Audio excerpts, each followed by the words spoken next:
जो शंकराचार्य होते हैं उनके द्वारा इस पीठ की परंपरा को आगे बढ़ाने के लिए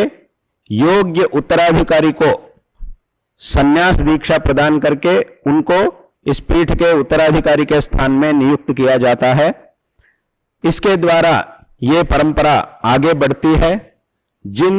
उत्तराधिकारी को नियुक्त किया जाता है उनको पीठ के जो कर्तव्य होते हैं, जो परंपराएं होती है, इन कर्तव्यों को सौंपा जाता है और उसके बाद गुरु के आज्ञा के अनुसार जो उत्तराधिकारी होते हैं वे भी यात्राएं करते हैं। और ऐसे एक संदर्भ में जो उत्तराधिकारी होते हैं उनको भी जो पीठाधीश होते हैं उनका जो सम्मान है ऐसा ही उतना ही सम्मान उत्तराधिकारी को भी उन्हीं के अनुमति से, जो पीठाधीश होते हैं, जो शंकराचार्य के रूप में विराजमान होते हैं, उनकी ही अनुमति से, उनकी ही सम्मति से जो उनसे नियुक्त किए गए उत्तराधिकारी होते हैं उनको भी ऐसा ही सम्मान और आदर सभी जगहों में प्राप्त होता है। यह पीठों की परंपरा है, पीठों का संप्रदाय है। तो उसके अनुसार हमारे परम पूज्य गुरुदेव की कृपा से हमने कई जगहों में यात्रा किए थे और अभी इस नेपाल, परम पवित्र नेपाल भूमि में भी हम यात्रा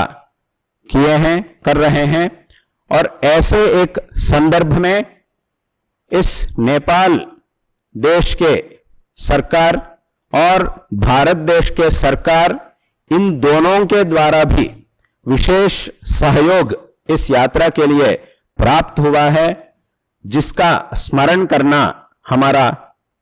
विशेष कर्तव्य होता है। दोनों देशों के सरकार के द्वारा इस यात्रा के लिए विशेष सहयोग प्राप्त हुआ है। विशेष रूप से भारत के सरकार में प्रधानमंत्री जी कार्यालय के द्वारा